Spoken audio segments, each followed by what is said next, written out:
Before anything else, leave a like on the video, subscribe to the channel right now, and turn on notifications, because that way you won't miss any important updates about Manchester City.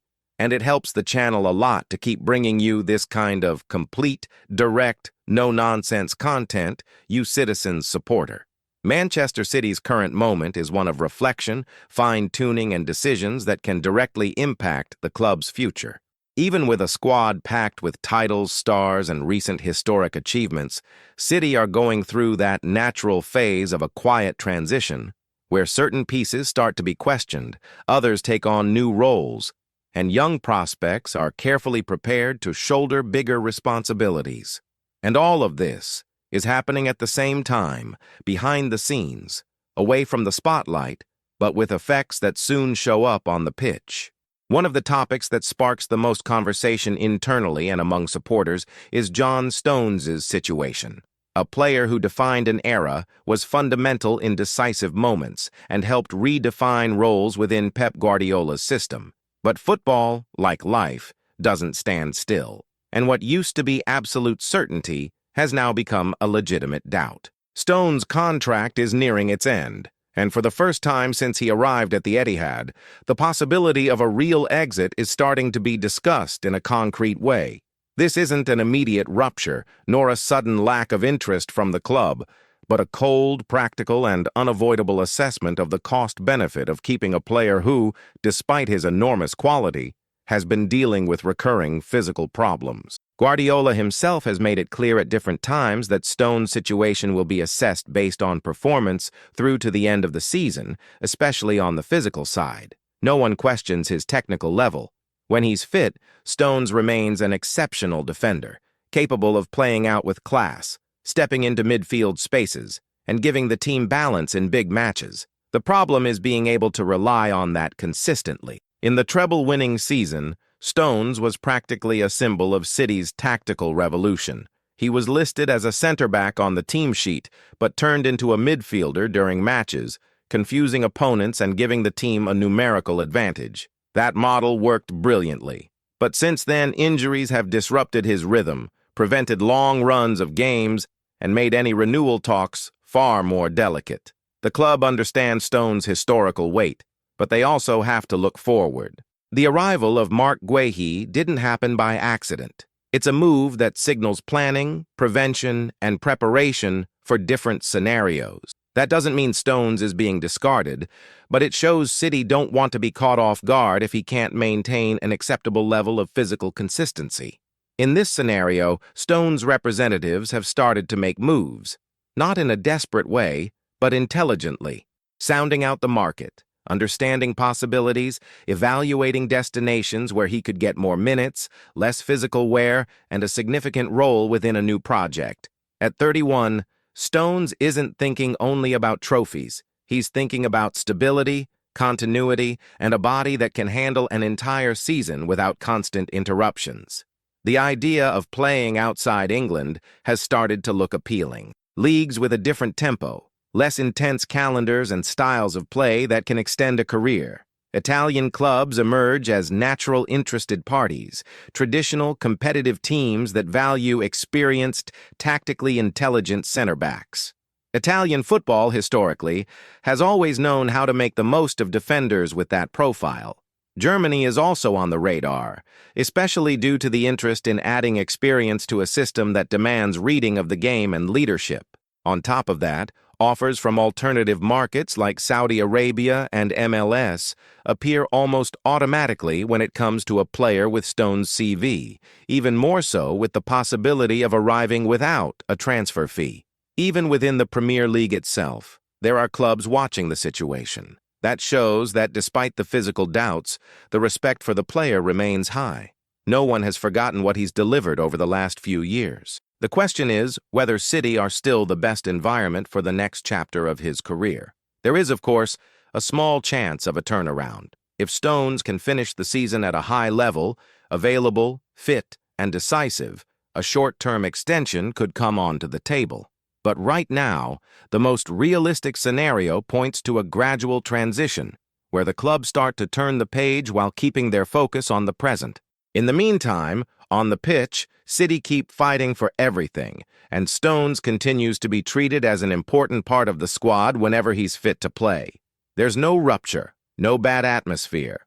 There's only an honest evaluation of the moment. And the question that remains for you, supporter, is direct. Do you still trust that John Stones can physically sustain a relevant role in Manchester City's future? This question about John Stones ends up connecting directly with another important point in Manchester City's current moment, the way Pep Guardiola is redesigning roles, adapting pieces, and finding internal solutions to keep the team competitive even through transitions. And that's exactly where Phil Foden's recent evolution comes in, because he may represent this new phase of City better than anyone. Foden has always been seen as a special talent, almost a symbol of the club's identity. Homegrown, technical, intelligent, and with above-average game understanding. For a long time, he was used mainly in more attacking areas, close to goal, as an advanced midfielder or out wide. It worked at various moments, but it also put huge pressure on him, especially in a recent season marked by injuries and personal issues that ended up affecting his performances. What's changed now isn't just his position on the pitch, but the way Foden takes part in the game. Guardiola decided to drop the Englishman slightly deeper, giving him more freedom to roam, come and get the ball from further back, help in the build-up, and dictate the tempo of moves. It isn't a simple change. It demands more tactical reading, more defensive responsibility, and more positional intelligence. But interestingly, it seems to have been exactly what Foden needed. Playing more like a box-to-box midfielder, Foden has started to feel influential again. He gets more touches, takes part in more decisions, and can see the game in front of him instead of always receiving under pressure near the area. That shows up directly in the numbers and, more importantly, in his confidence. Even without being fixed in attack, he keeps contributing goals and assists, proving that impact doesn't depend only on position. This adaptation also matches the reality of the squad. City's attacking unit is extremely competitive. There's pace, power, depth, and options for every taste. Young players, others recently signed, and established stars are fighting for space all the time. In that context, dropping Foden deeper wasn't an attacking loss, but a way to maximize the collective. Foden himself has made it clear that he feels freer mentally. After a difficult period, he talks about clarity, about enjoying football again, and helping the team in different ways. There's maturity in his words and in his performances. He no longer sees himself only as a prospect, but as someone capable of taking on bigger responsibilities, including in tight matches when City needs someone who thinks quickly and finds solutions. This more complete version of Foden reinforces a fundamental characteristic of Pep Guardiola's Manchester City: flexibility. Players aren't locked into labels. Center backs become midfielders, forwards help in the build-up, and midfielders drop deeper to organize. Those who understand that, grow. Those who resist it, fall behind. And speaking of flexibility, it's impossible not to look to the future and mention Vitor Reis. Still away from the Etihad spotlight, but increasingly present in the club's internal plans. The young Brazilian has been watched closely, not just for performances, but for his profile. Technical, calm, comfortable on the ball, and willing to learn. The loan to Girona was never seen as a step away. On the contrary, it was a strategic choice, a competitive environment with similar ideas, where he can make mistakes, grow, and get minutes without the immediate pressure that exists in Manchester. City are tracking everything closely. Every match, every development, every detail. The investment made in him makes it clear this isn't just any punt. The club see Vitor Reis as a long-term project, someone who can fit perfectly into this model of modern defender that Pep values so much. Not just a center-back who defends, but a player who understands the game, who knows when to step up, when to tuck in, and when to offer a passing lane inside. His recent comments show exactly that. There's no resistance to role changes, no fear of learning. Playing as a fullback, as a center-back, or even occupying midfield zones is seen as part of the process. That mindset is gold at Manchester City. When you look at the bigger context, it all starts to fit together. The possible departure of Stones, Foden, establishing himself in a new role, and Vitor Rice's development are part of the same larger design. City aren't simply reacting to the present. They're building the future while staying competitive in the here and now. The club knows cycles end, but they also know how to renew without losing identity. Experienced players make space, others reinvent themselves, and youngsters are prepared with patience. There are no impulsive decisions. There is planning. For supporters, that can create anxiety. Farewells are never easy. Changes always bring doubts. But looking at the recent history, it's clear that Manchester City rarely get it wrong when thinking in the medium and long term. And that's why this moment is so interesting.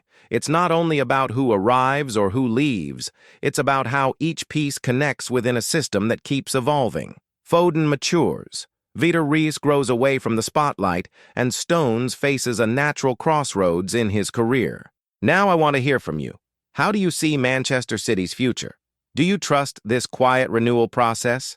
If this content helped you understand City's moment better, leave a like on the video, subscribe to the channel, and turn on notifications so you don't miss any news about the citizens.